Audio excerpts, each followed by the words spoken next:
I want to pick up on what you said there about professional integrity, Penny, because I had the same thought. When I looked at the 4 cornerstones, I thought, why is that one in there? What I love so much about professional integrity is it's about professional integrity of the faculty and the students. Yes. And I love the way both are held to that high standard for how we conduct ourselves in each other's presence. At University of Maine, Augusta, they had a sign that was what we expect from you in the lab that was intended for the students. Now they're going to turn it into, here's what we expect from you. Here's what you can expect from us. Oh, I love that. That's what the professional integrity standard does. Love it. Is it shows that we both can have expectations of each other and hold each other to those high expectations throughout the process. So I loved that.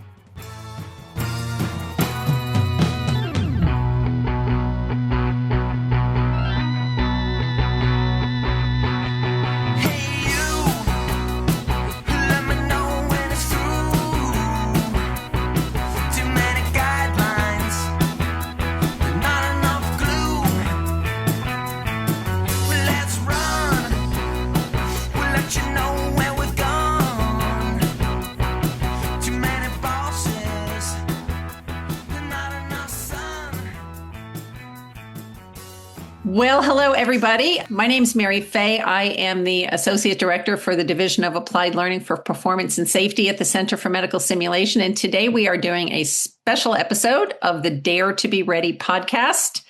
And our guest today is Dr. Penni Watts, who is the President of the International Nursing Association for Clinical Simulation and Learning.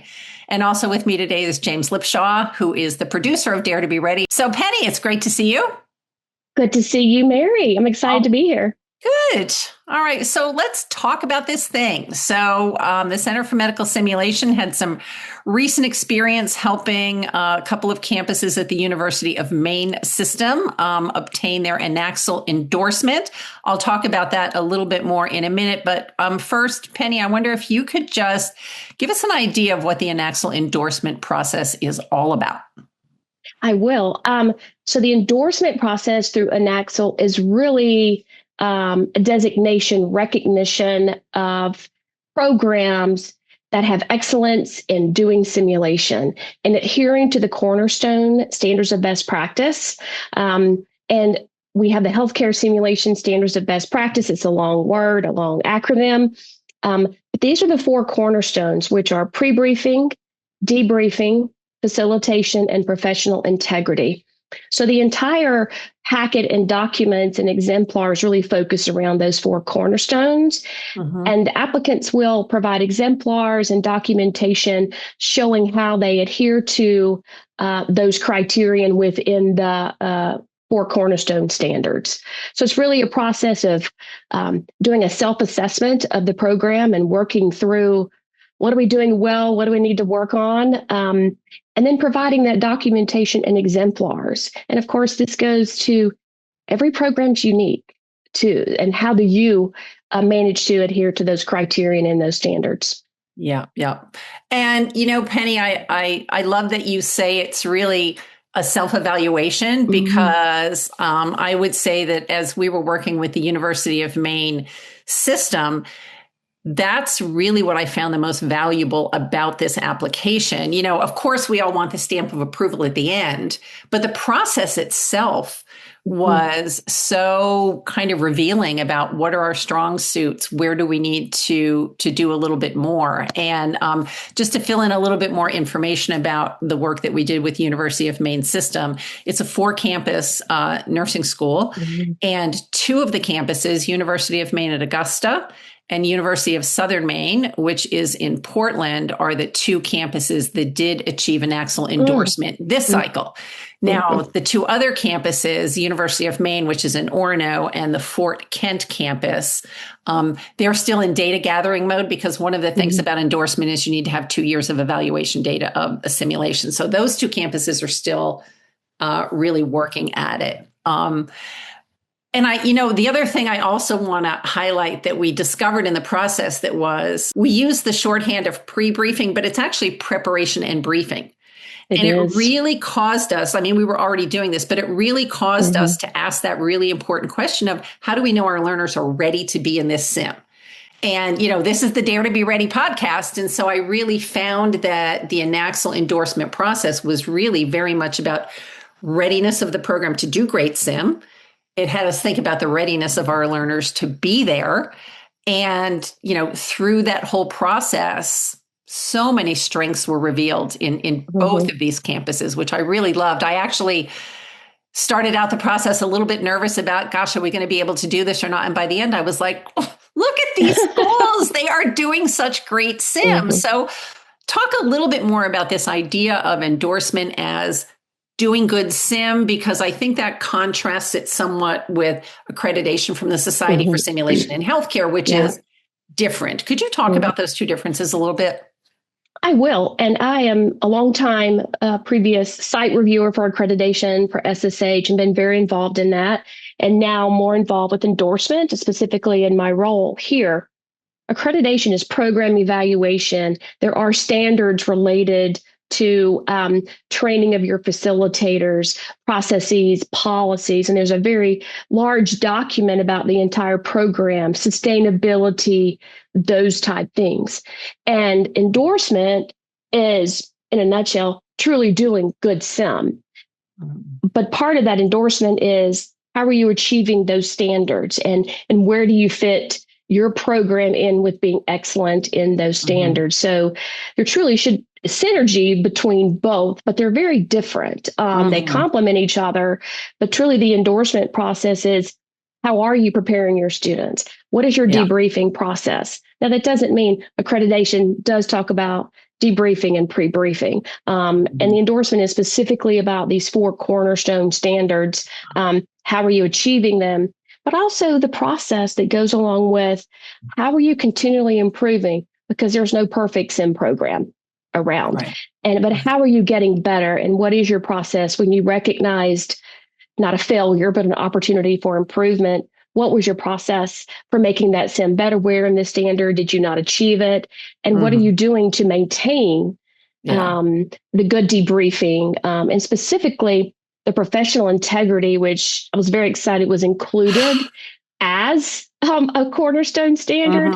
I used to teach that sim design was one of my favorite standards because I start that with novices, and I changed a couple of years ago to where I start with professional integrity, because it truly starts with that mutual respect, setting the groundwork and the foundation for the relationships between the facilitators, the faculty, the learners, and that whole system. So, I want to pick up on what you said there about professional integrity, Penny, because I had the same thought. When I looked at the 4 cornerstones, I thought, why is that one in there? What I love so much about professional integrity is it's about professional integrity of the faculty and the students. Yes. And I love the way both are held to that high standard for how we conduct ourselves in each other's presence for the purpose of learning. And one of the things the folks at University of Maine, Augusta are thinking about doing, we didn't get it done before the endorsement, but we're going to get it done, is they had a sign that was sort of what we expect from you in the lab that was intended for the students.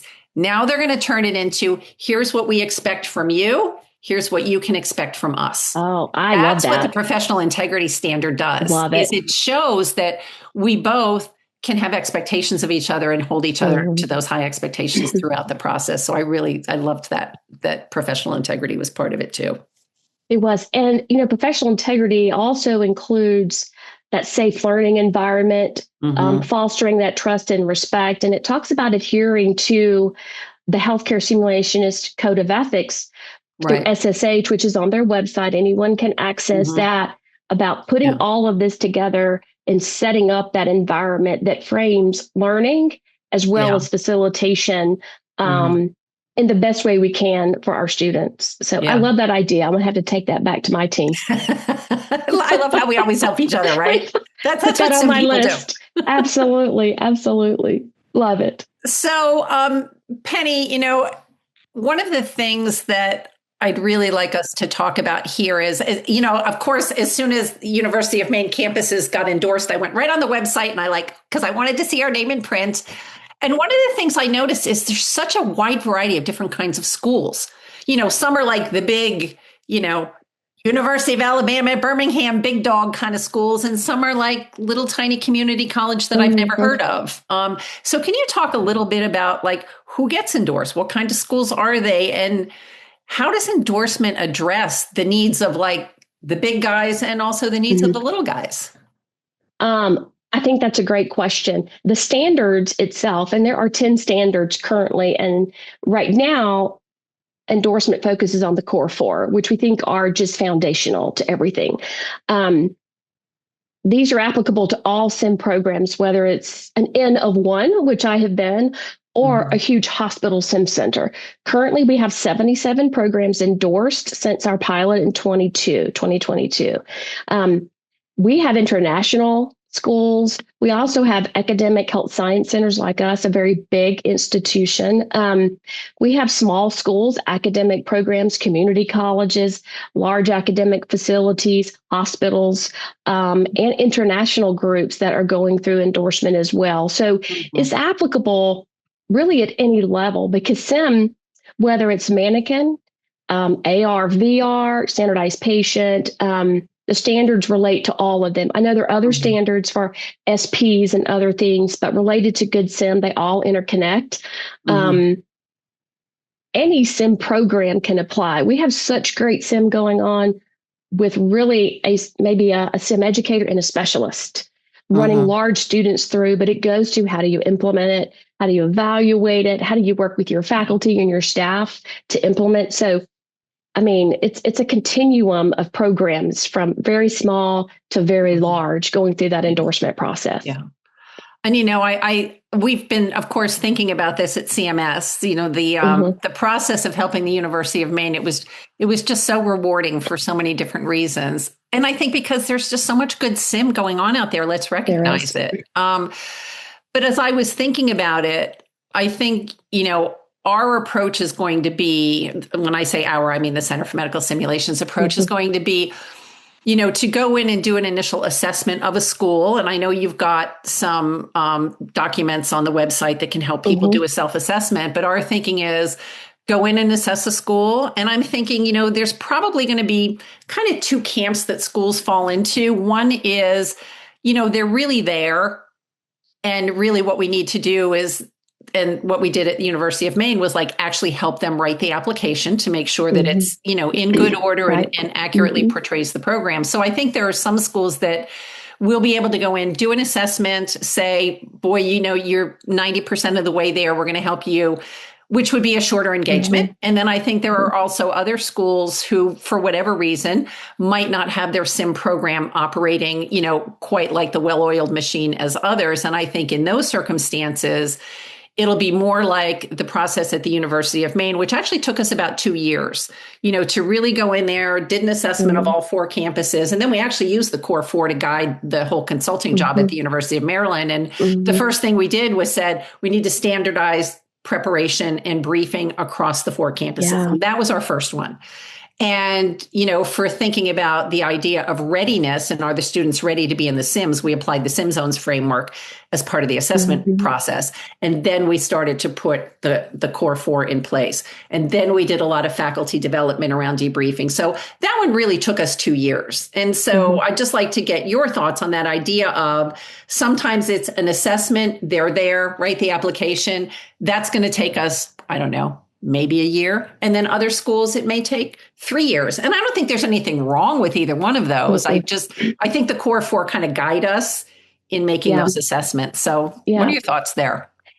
I do think, and I sort of relate it back to the CHESI A, when you think you're there and you do a self-assessment and you take time to start pulling things together that you've done. And you're like, well, I really haven't done that, or I really have done that. I think every school is at a different place. I know several years ago, we might have been doing a lot of SIM and doing a good job. We were not ready just because we had so many moving targets. The curriculum was changing. So I think every group may be different. And I think even if you don't go for endorsement, going through the process, which I think you should, but going through the process always makes the program better, the learning better, the facilitation better, which I know is always a gap sometimes for people because it's very onerous sometimes to get all your people up to speed in order to run effective simulation. So it doesn't make you good or not good, that it might take you a while longer, but you may be really strong in a couple of areas, but really, man, we haven't focused on this. We need to do a better job of, evaluation, or we really haven't focused on that professional integrity and really looked at the relationship between facilitators and learners. So I think people going through it, and I know when we have done this program, as we were heading into it, thinking we had our things together, I think we had to postpone it 6 months because we said, wow, we're busy right now. We didn't really get a great chance to focus on this. We're doing it. Let's take a step back. So it's an opportunity to get better. That's what it's about, is looking at quality. How do we get to being excellent at the level that we can be? How do we commit to that and that ongoing quality improvement and continually evaluating the work that we do? And I think that's something that comes out of some of these like endorsement that you look at. We need to continually look at that process of how we evaluating going back, kind of like debriefing plus Delta, whatever method, you're going back and saying, how do we do better the next time around? Right. Or in the implementation of simulation. Yeah. Which is getting more and more and more important as we move into competency-based education. Absolutely. Because I think SIM is only going to become more important, and it's more critical now than ever to make sure that we're doing it the right way.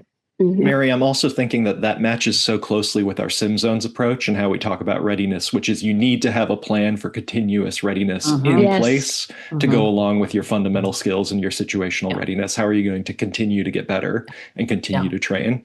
Yeah. And James, that's exactly the thing that takes isolated sims and creates a simulation curriculum. Yes. Because it's all connected and it builds and it's scaffolded across. So totally agree, that has everything to do. And I think that mapping, which we're working on, I think everyone is, and looking at the mapping of it, you're identifying the gaps, but also the consistency to make sure everyone's on the same page about where do learners start and how are we building. And I know faculty, they're kind of all focused on their area, and it's hard. Course. Right. Yeah, it is. And it's hard to really see that bigger picture of what is the ultimate goal of all of this. It's getting them ready for clinical and being able to transition in a more efficient manner and getting them ready for the workforce.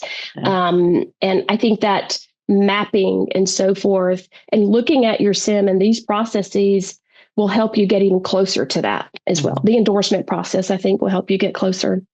Oh, absolutely. No question. And I think it's a great place to highlight the work that those University of Maine campuses are doing, Mary, around aligning their curriculum and standards with discussions with local community health systems and hospitals about what do your nurses need the first day that they're on the job, and making sure that those things are aligned for exactly that transition to full practice. Yeah. I think schools that partner with their clinical partners more closely have much stronger SIM programs because, again, it's about readiness for real world practice. And they're the ones that know what new grads need and what they don't need, for sure, because they see them practicing every day. Yeah. I mean, we're very fortunate as an academic health science center. We're very aligned with the hospital, and we meet frequently and are always in touch about the needs of our learners and preceptor engagement and adjunct clinical faculty and how does it all work together. So we're lucky in that. I mean, we're not perfect, but we have a great alignment, and there's ongoing conversation about our learners in clinical at the hospital. And that's not just our UAB hospital, because I'm at UAB School of Nursing.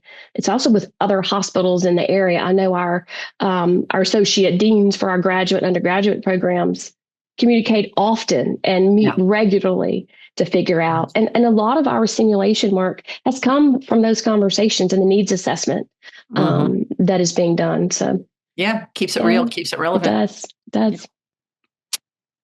All right, Penny, anything else you want to say about endorsement that we haven't covered so far? Well, I'm excited that very soon I will be in Oklahoma, and we'll be celebrating several, I forget the number, I should have had that here with me, endorsed programs as well as re-endorsed programs. And it's very exciting that people are really wanting to do better some and really being excellent in their work, which shows in the learning of their students. No, I appreciate the opportunity and appreciate your work in helping folks get to that point and just doing better and improving what we do. Well, thanks so much for joining us today. And I have to say, after helping the 2 campuses at the University of Maine System through this process, I am excited to help more schools because I saw the quality improvement that happened as a result of the process. And I'm a real believer. So let's work on getting more schools endorsed. Yes, we appreciate it. Yes, let's go.